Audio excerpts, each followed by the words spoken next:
大家好，欢迎收看今天的节目。这个世界上谁不希望自己能健康长寿？想要知道自己寿命长短的话，往往可以通过面相上看出。若是发现自己寿命不长，也不需要惊慌，即使改变生活作息，注意锻炼养生，还是可以一定程度上延年益寿的。要想知道哪些面相会短命吗？不妨现在就跟大佬一起来看看吧。一、看眼神，眼中之神随着健康情况而变化。眼中神足者健康状况良好，遇小病也能很快康复。短寿之人眼神呆滞、散落飘散，或是迎风流泪，两眼暗淡无光，无神采无生机，眼泡淤肿，似深秋草木之衰竭，如溪流之千古，常给人似睡非睡的感觉。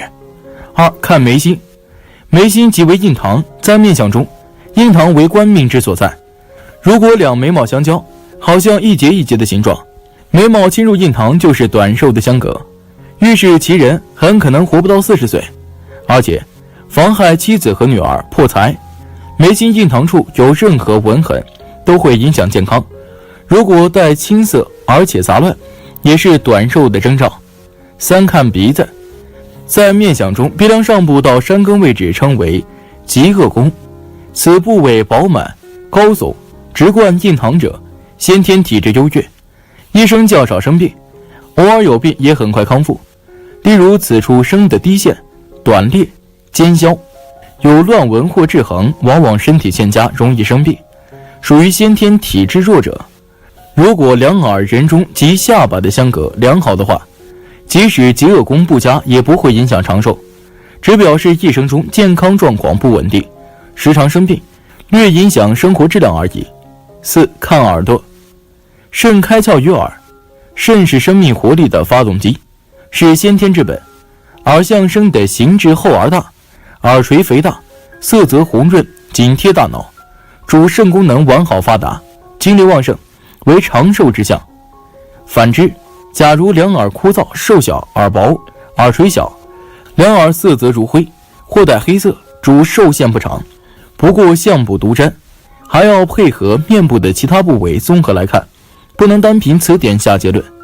五、看人中，中医认为人中是任督二脉的交汇之点，是奇经八脉的总纲，统帅人体的阴阳二气，因此人中是人体的要害部位之一，是阴阳之气平衡的总枢纽。此部位主子女和寿命，人中深长阔的健康，长寿者多；反之短浅细的体弱，短寿者多。假如人中生的浅而短，或者几乎从正面看不到人中，其人一定寿命不长。六、看法令，法令位处鼻翼两旁，看起来只是两条普通的纹理，但却代表了一个人的威信、名誉、晚年运势和寿元。法令越长，寿命也越长。法令长不到嘴角，必然短寿。法令正好与两嘴角齐，不被饿死，也因食道方面的疾病致死。若在中年以后，法令仍然未见增长，甚至不过口，一般代表短寿。流年56至57岁的运势更见反复，即使寿元能过60，晚年运势亦恐不佳。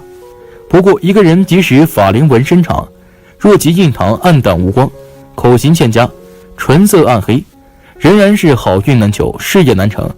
若法令末端向嘴唇下的位置屈入，形如包围着口部之状，易主凶，晚年生活艰苦，亦有大病小痛缠身，运至70左右更有生命之虞。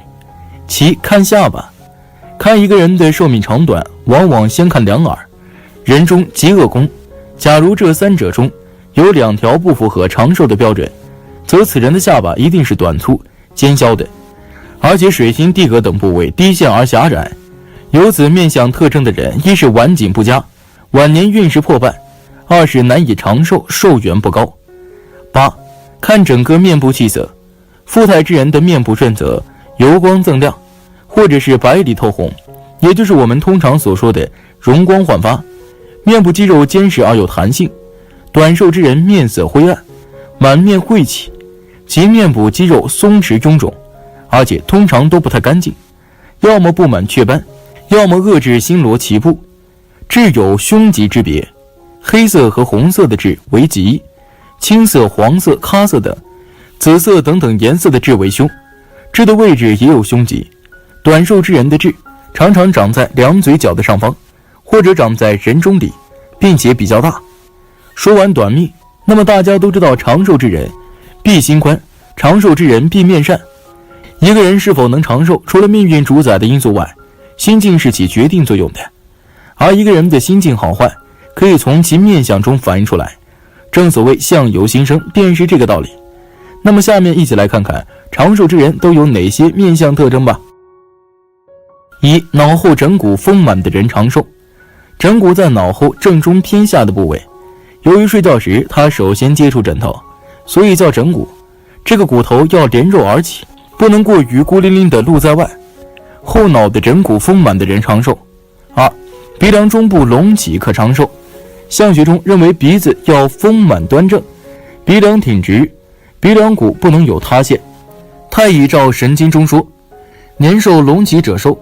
年寿是指鼻子的中部，鼻梁中部隆起者可以长寿。三、人中伸者长寿。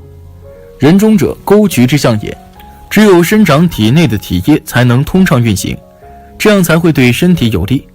神相全篇中说，人中伸而长者长寿。这个部位伸长、端正而直的人可以长寿。四、牙齿整齐且坚固者长寿。牙齿为肾的花朵，代表着一个人的健康。如果一个人的牙齿长得整齐而坚固的话，这种人大多肾气充足，骨气充沛，身体健康状况良好，精神头非常足，精力充沛，很有活力，做事主动而积极，性格坚毅，很有主见和魄力，不喜欢犹犹豫豫、唯唯诺诺，意志力坚韧，决定的事情就不会轻易的动摇，事业上容易获得成功，一生不会出现大起大落的现象。在太乙照神经中也有这样的描述，齿排齐坚固者为长寿。五、眉毛长垂可长寿。眉毛被称为保寿宫，可见它与人的生命有关系。神相全篇中说道，眉毛长垂，高寿无疑。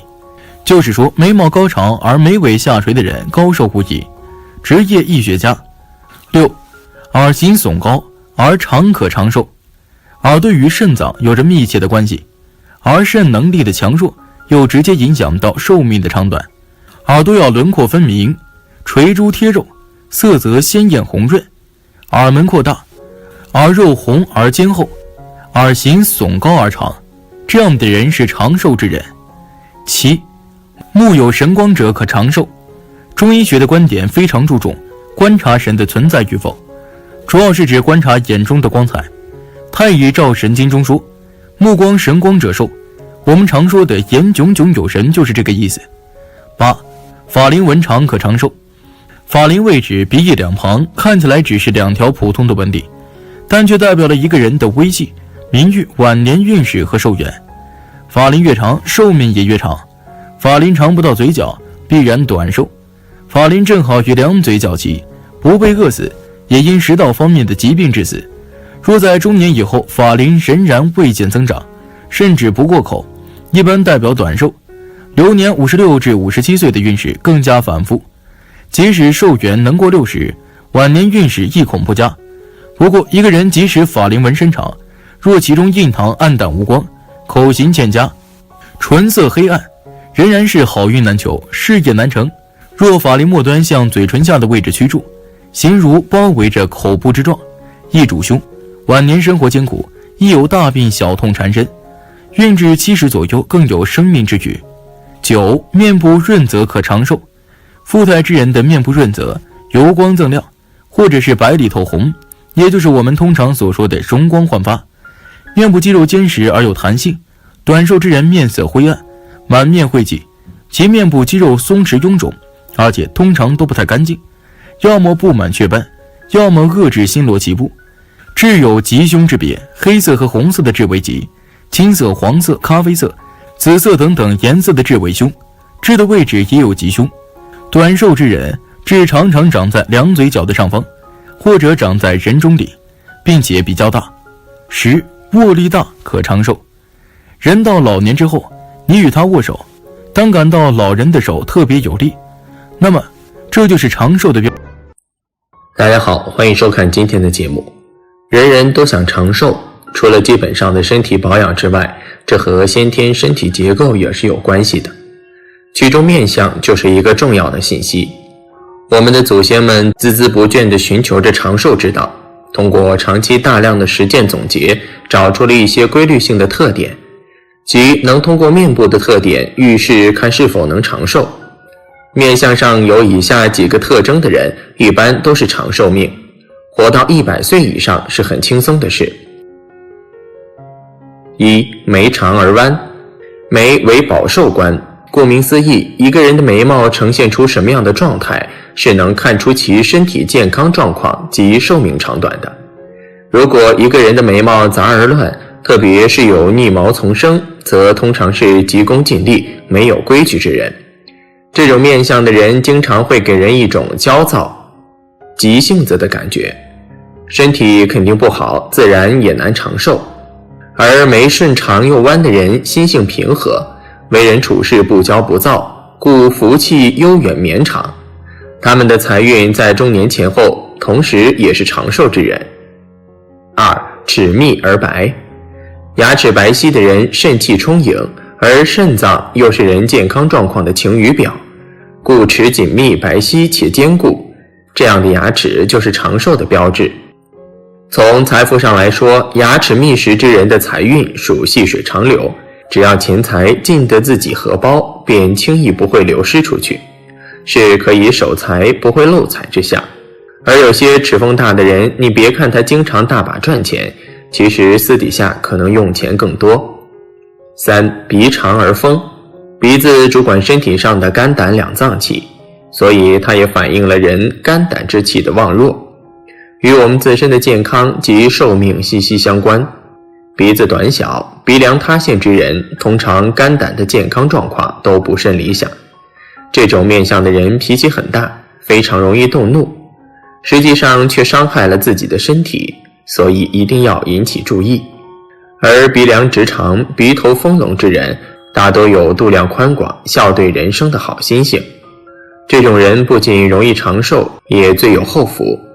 同时，鼻子又是中年财富的标志，所以这种人即使早年没有发达，只要到了中年，必定发财，成为有钱人。四、下巴丰满有肉。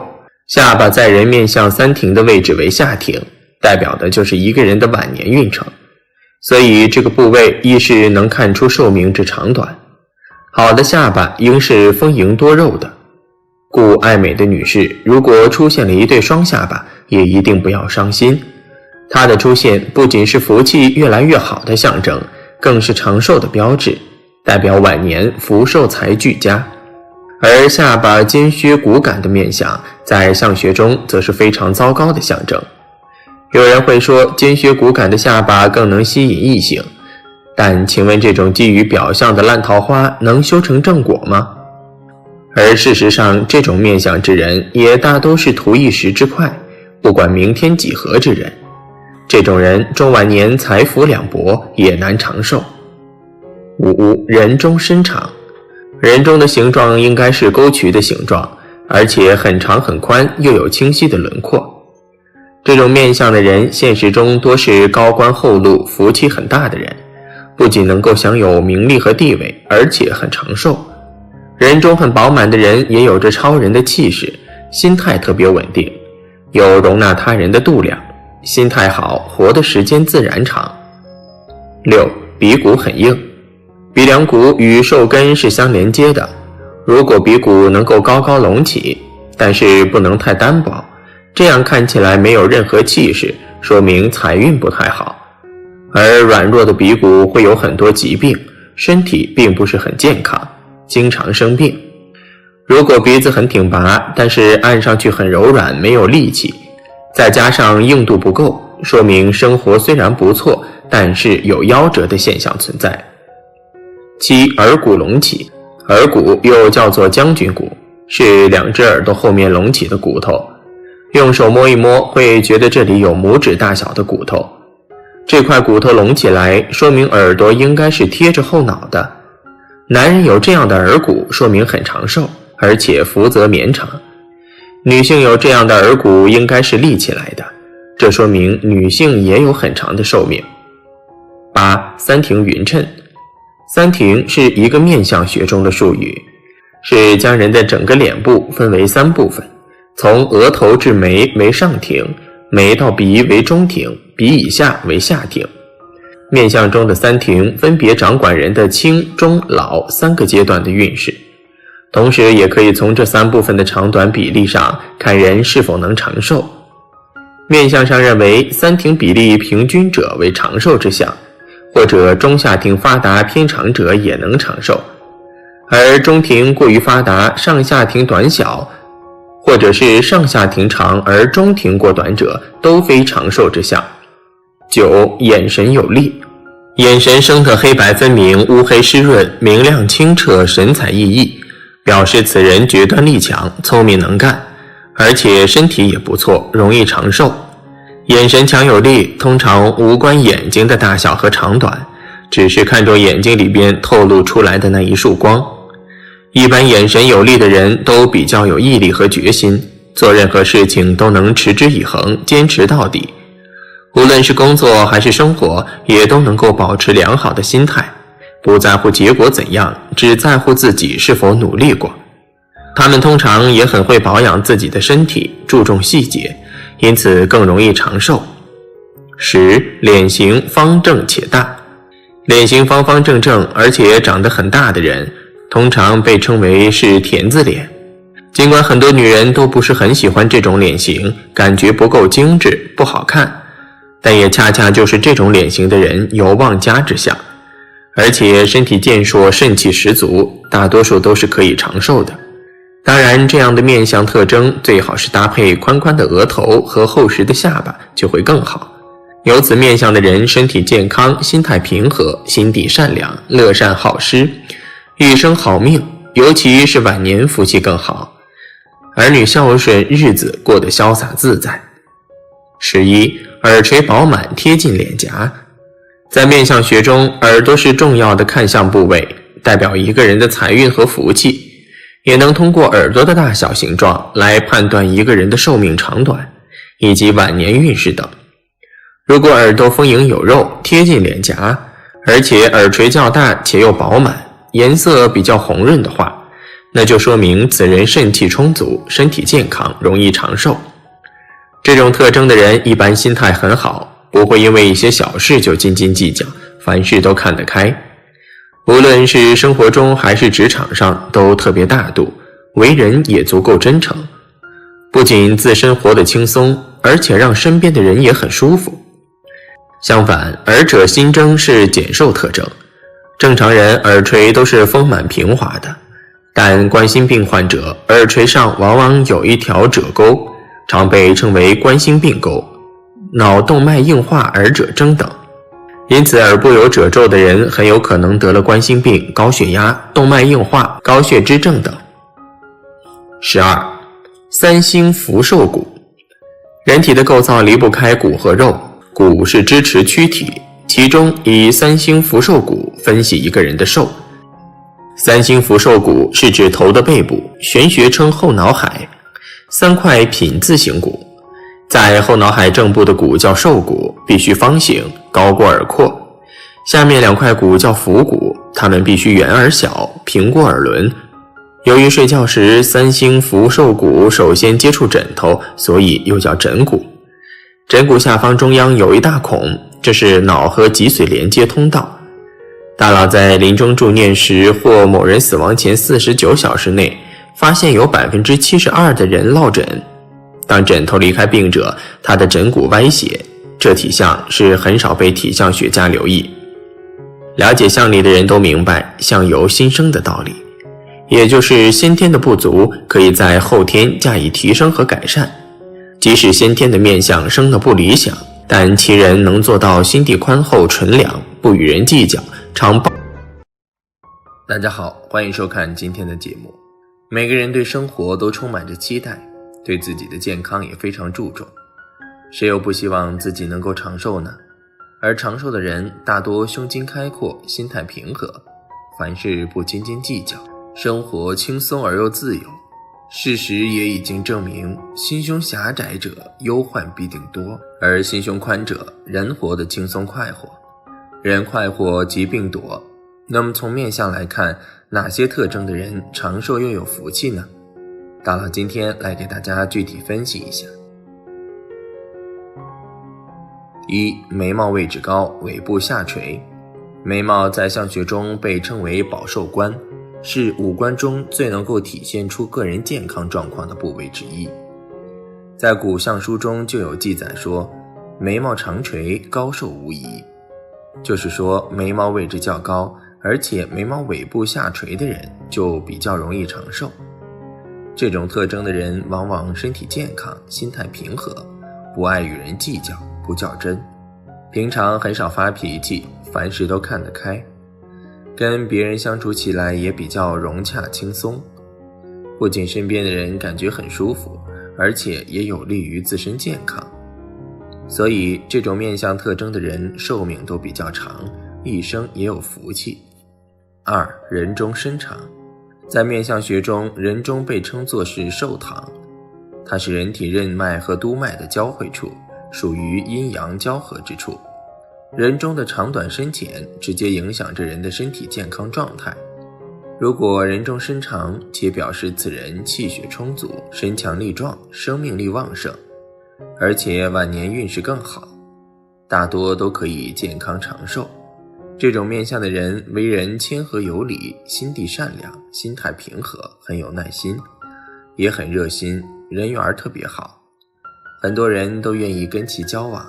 在事业方面也有拼搏精神，晚年更是吉祥，福禄双全，一生好命。三、耳垂饱满贴近脸颊。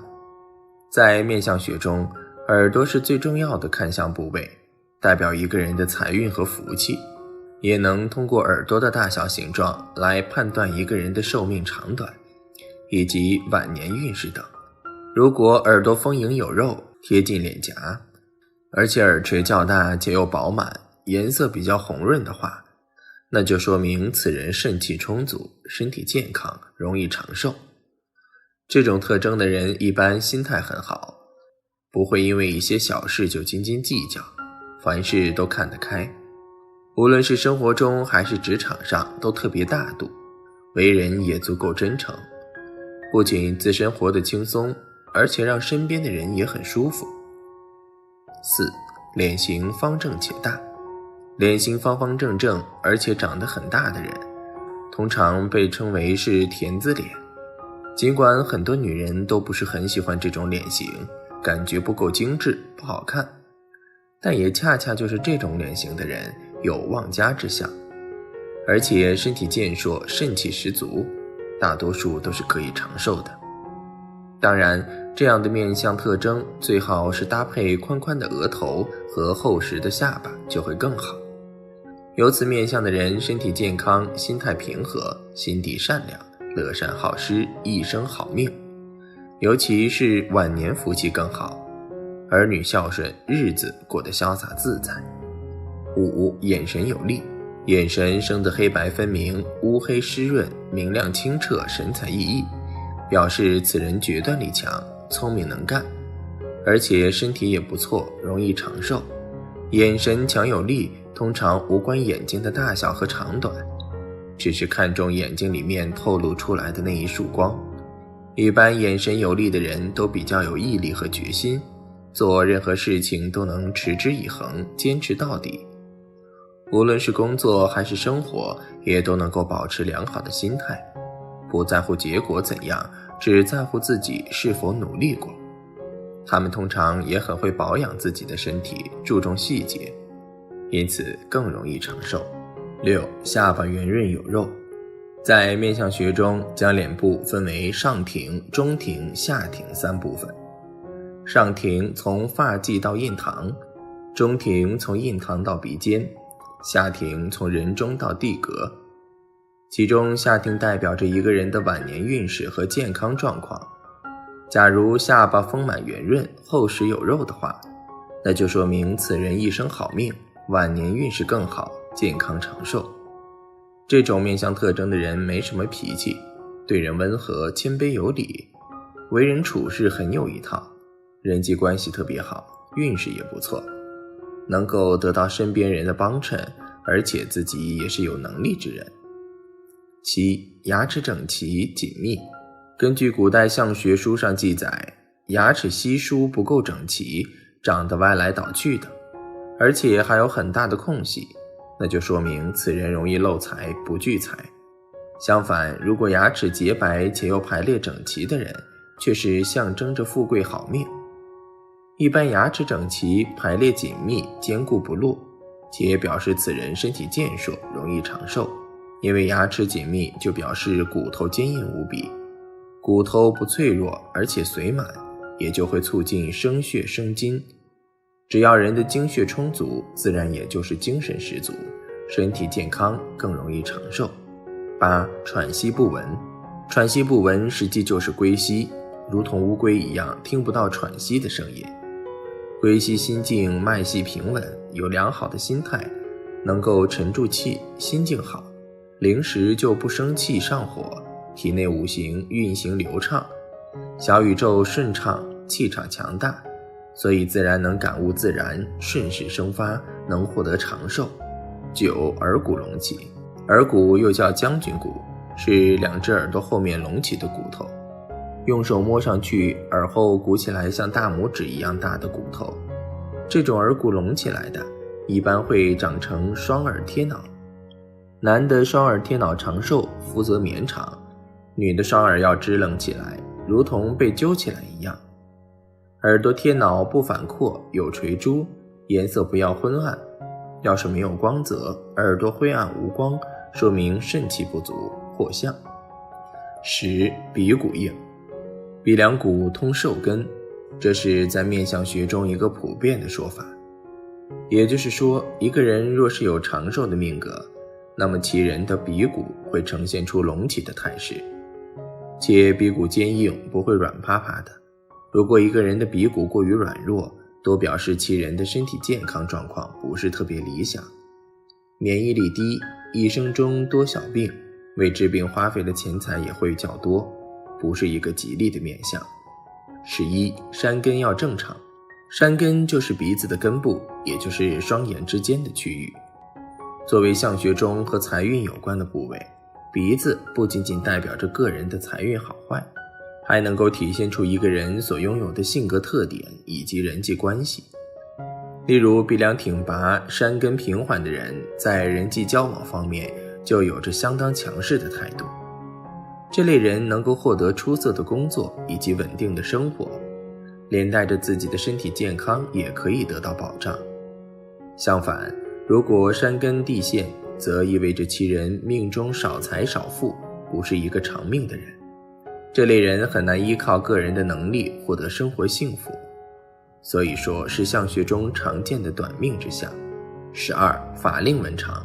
法令位处鼻翼两旁，看起来只是两条普通的纹理，但却代表了一个人的威信、名誉、晚年运势和寿元。